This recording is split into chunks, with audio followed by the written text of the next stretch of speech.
Abdullah Öcalan'ın bu kurulda oynayacağı rol ve misyon, belki de statüsünün belirlenmesi aslında. Bu kurullarda nasıl bir görevle sorumluluk alacak ya da ne gibi rol ve misyona sahip olacak? Bu kısmı önemli ama şunu da soralım o halde size. Tam da aslında çerçeve yasanın biz 12 maddesinde hep birlikte daha önceki programlarımızda da ve diğer yayınlarda da tartışıyorduk. Sürecin son hukuk düzenlemesi olmadığı konusunda herkes hemfikir. Ama bir yanıyla da nedir?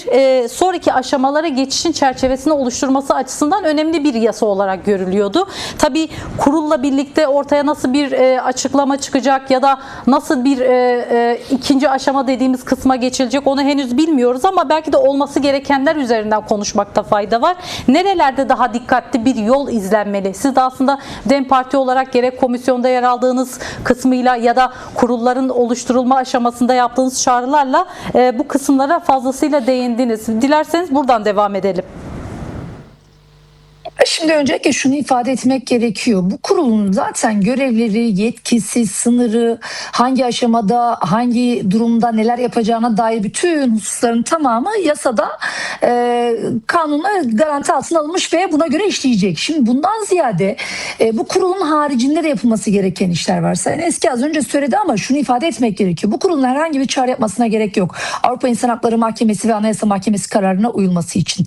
Ve yine Sayın Öcalan'ın şu an dahi çalışma koşullarının bir an önce yani özgür çalışır koşullarının hayata geçirmesi için bu kurulun herhangi bir karar vermesine dahi gerek yok. Yani şu an bile bir gün bile zaman kaybetmeden aslında derhal hem anayasa ahim kararlarının uygulanması hem de Sayın Öcalan'ın bütün çalışma koşullarının bu süreci yönetebilecek düzeye getirilmesi gerekiyor. Ama bakıyoruz ki halen bu konuda maalesef kendini ağırdan alan bir yargı mekanizması ve kendini süreci bu anlamda yani Sayın Öcalan'ın rol ve misyonunu ağırdan alan bir devlet mekanizması olduğunu ifade etmek gerekiyor. Şimdi kurula gelecek olursak elbette ki bu sürecin ana yürütücülerinden biri de bu kurul. Yani kurulun yapacağı iş, işleyiş ve alt komisyonlarının faaliyete geçebilmesi. Fakat bunun yanı sıra evet biz bu yasayı her tartıştığımızda ne dedik? Bu yasa bir giriş yasasıdır.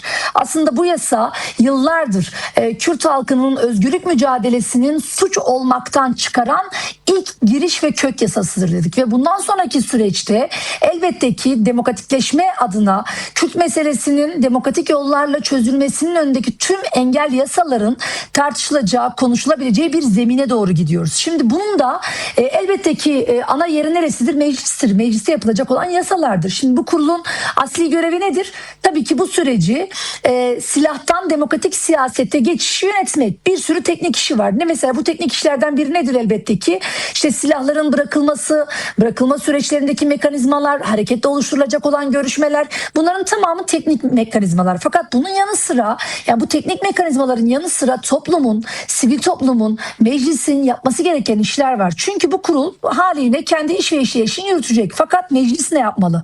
Fakat toplum ne yapmalı? Toplumun beklentilerine karşılık gelecek yasaları nasıl işletmemiz gerekiyor? Bence bunları konuşmakta fayda var Necla Hanım. Mesela ne yapılması gerekiyor? Yıllardan beridir ki mesela az önce girişte Murat Bey de ifade etti. Bence çok da önemliydi. Mesela bu yasaya dair bir sürü olumsuz eleştiriler yapıldığını da görebiliyoruz. İşte ne oldu? Bu yasanın içerisinde Kürt'ün adı yok. Ne oldu? Bu yasada Kürt'e dair hiçbir şey yok diye aslında sanki çok kıymetsiz bir şey çıkarılmış gibi lanse etmeye çalışanlar da var. Bence bunlara cevap da olmak gerekiyor. Şimdi öncelikle bu yasa bize şunu ifade ediyor. Artık Kürt meselesinin demokratik bir siyasette, demokratik bir zeminde, siyasal bir zeminde tartışılabilmesinin önü açıldı. Şimdi bu kurulun yapması gereken iş ve işleyişine bunu bir an önce hızlandırmak ve demokratik siyasete katılımın önünü açmak gerekiyor. Mesela siz az önce belli başlı şeyleri sıraladınız değil mi? Mesela bunlardan biri de rabiteden bahsediyorlar. Şimdi bir kere bunu da açmak gerekiyor. Şimdi mücadele dediğimiz şey bitmiş değil.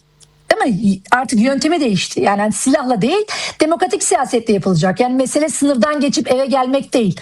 Ve haliyle o insanların sınırdan geçip eve gelmesini sağlayacak koşullar oluşturmak değil. O insanların demokratik siyasete katılacağı ve yıllardır mücadelesini yürütmüş oldukları dillerinin, kimliklerinin, özgürlüklerinin yollarını açacak yasaları tartışabilecekleri zeminleri hazırlayabilmek. İşte kurulun oluşturabileceği alt komisyonların tamamı bu ve buna benzer birçok işi yapması gerekiyor. Mesela az önce bahsettiğimiz bir kadın komisyonunun oluşturmasının sebeplerinden biri de bu aslında, değil mi? Mesela yıllardır kadınlar demokratik siyasetin öncülüğünü yaptılar. Yıllardır kadınlar Kürt meselesinin demokratik yollarla çözülmesi için mücadeleler yürüttüler ve haliyle bir kadın komisyonunun oluşturulması demek hem o yaşama, siyasal alana, demokratik yaşama katılacak olan kadınların ihtiyaçlarını ortaya koymak hem de kadın eliyle bu süreci konuşup tartışabilmenin de önünü hazırlayacak. O yüzden bu kurula sadece teknik işleri yapan veya dar bir mekanizma olmaktan ziyade bundan sonraki süreçte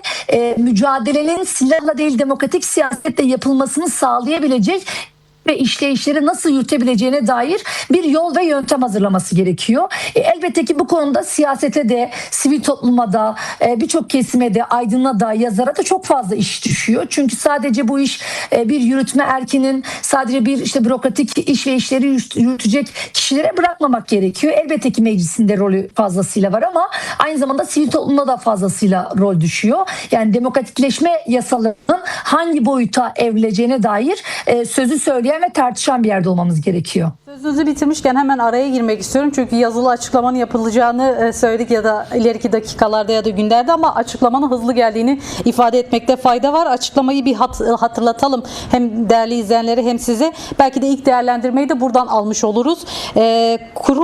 Kurulun ilk toplantısında 4 ayrı alt komisyonun kurulduğu açıklandı.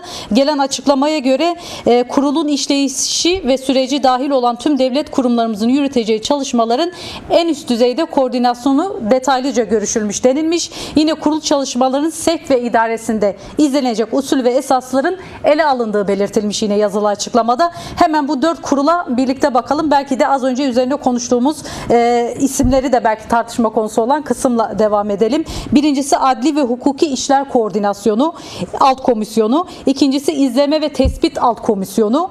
Üçüncüsü Sosyal Uyum ve Bütünleşme Alt Komisyonu. Dördüncüsü de Silahsızlanma ve Stratejik Koordinasyon Alt Komisyonu diye nitelendirilmiş ve karara bağlanılmış toplantıda. Son bilgiyi de böylece paylaşmış olalım. Bu komisyonların isimleri ya da çalışma prensipleri nasıl olur bilmiyoruz ama ilk değerlendirmeyi dilerseniz alalım. Evet, şöyle öncelikle elbette ki hep bahsettiğimiz şey, yani SEK ve idarenin elbette ki usul ve esaslarını bu kurul oluşturacak. Adli ve hukuki işler yoğun olan bir şey. Neden yoğun olan bir şey? 120 bin dosyadan bahsediyoruz. Ve hapishanelerde 5.000'in üzerinde tutsaktan bahsediyoruz. Elbette ki bu iş ve işleyişlerin yapılmasına dair yoğun bir mesainin olması gerekiyor. Bakın Türkiye'deki 81 ilde Kürt meselesinin demokratik yollarla çözülmesine dair sözünü söyleyen hemen hemen her bir Kürt için, her bir Kürt'ün dostu için bir dava var. Bir soruşturma var, bir kovuşturma var.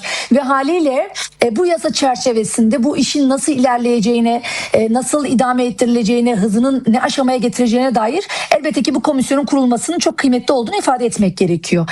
Bir diğeri elbette ki izleme ve tespitin yapılması. Şimdi burada kurulacak olan komisyon diye bahsettiğimiz, bizim ismine barış ve siyasallaşma dediğimiz, onların silahsızlanma ve siyasallaşma dediği ve Sayın Öcalan'ın da koordinesinde olduğu bir kurulun olması gerekiyor bu izleme ve tespitte. Çünkü bu teyit tespit dediğimiz durumda İmralı heyetinin de açıklamış olduğu üzere Sayın Öcalan'ın da bir taahhüt etme durumu söz konusu olacak. Çünkü bir taahhüt edilecek ki bir teyidinin tespitinin söz konusu olması açısından ve umuyoruz ki bir an önce bu kurulunda oluşturulacak olan komisyonda da Sayın Öcalan'ın da yer alması ve onunla birlikte de hem hareket yönetimiyle birlikte hem Sayın Öcalan'ın da içerisinde yer aldığı süreçle birlikte bu teyitin, tespitin ve taahhüdün verilerek hayata geçirilmesi gerekiyor. Sosyal uyum ve bütünleşme olarak söylediniz. Çünkü daha önce rehabilitasyon olarak ifade ediyorlardı. Ona sosyal uyum olarak ifade etmişler. Şimdi burada ben az önce de ifade ettim. Bunu önemli de görüyoruz açıkçası. Bu bir sınırdan geçip eve gelme süreci değil.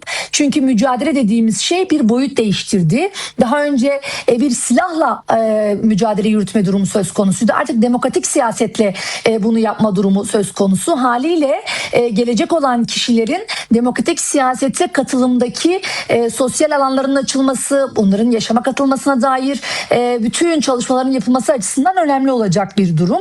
Bir diğer son söylediğiniz de tabii ki bu işin stratejisi, bu işin akışı, buna dair bir durum söz konusu olacak. Ama tabii ki eksik gördüğümüz yanında ifade etmek gerekiyor. Biz ilk günden itibaren bu komisyonların içerisinde bir kadın komisyonunun, alt komisyonun oluşması gerektiğini ifade etmiştik. Fakat henüz bu sizin açıklamış olduğunuz 4 komisyonda, yani ben daha henüz bakamadım, sizden aldığım bilgiyle söylüyorum, bir kadın komisyonunun olmamasını bir eksiklik olarak gördüğümüzü ve bu konuda da mutlak suretle bir kadın komisyonu oluşturulması konusunda da ısrarcı olacağımızı sizler aracınızda da ifade etmiş olayım.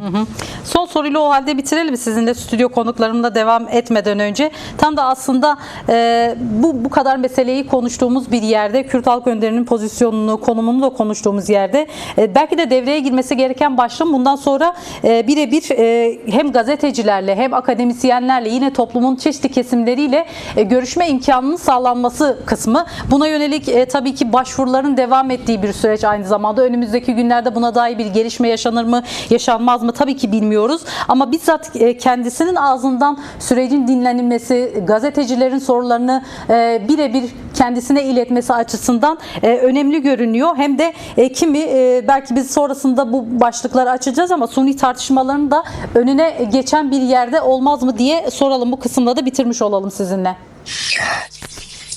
Şöyle Necla Hanım, çok geç kalınmış bir şey. Yani bakın 27 Şubat çağrısının üzerinden 19 aylık gibi bir süre geçti. Ve bu sürenin üzerinden henüz bir kök yasa açığa çıktı. Fakat bu sürecin ana yürütücüsünden bahsediyoruz. Ana muhatabından bahsediyoruz. Ve masanın diğer tarafında hem Kürt halkı adına hem hareket adına sözü kuran, sözü büyüten ve bu süreci böylesi bir aşamaya getiren bir aktörden bahsediyoruz. Ve 100 yıllık bir mesele, 50 yıllık bir çatışmalı sürecin bitişinden bahsediyoruz. Ve ana muhatabı halen kısıtlı bir şekilde bir İmralı heyetiyle, yine avukatları ve kısmen ailesiyle görüşme durumu tek başına söz konusu. Şimdi bu durum elbette ki sağlıklı bir ilerleyiş açısından çok doğru bulduğumuz bir yerde değil. Bunun daha fazla zaman kaybetmeden, bakın az önce de ifade ettim, şimdi de söylüyorum, herhangi bir kurula bırakmadan, herhangi bir yapıya, herhangi bir meclise dahi gerek kalmadan, bakın kararlar bile açık, yani sadece Avrupa İnsan Hakları Mahkemesi'nin umut hakkı kararından bahsetmiyorum.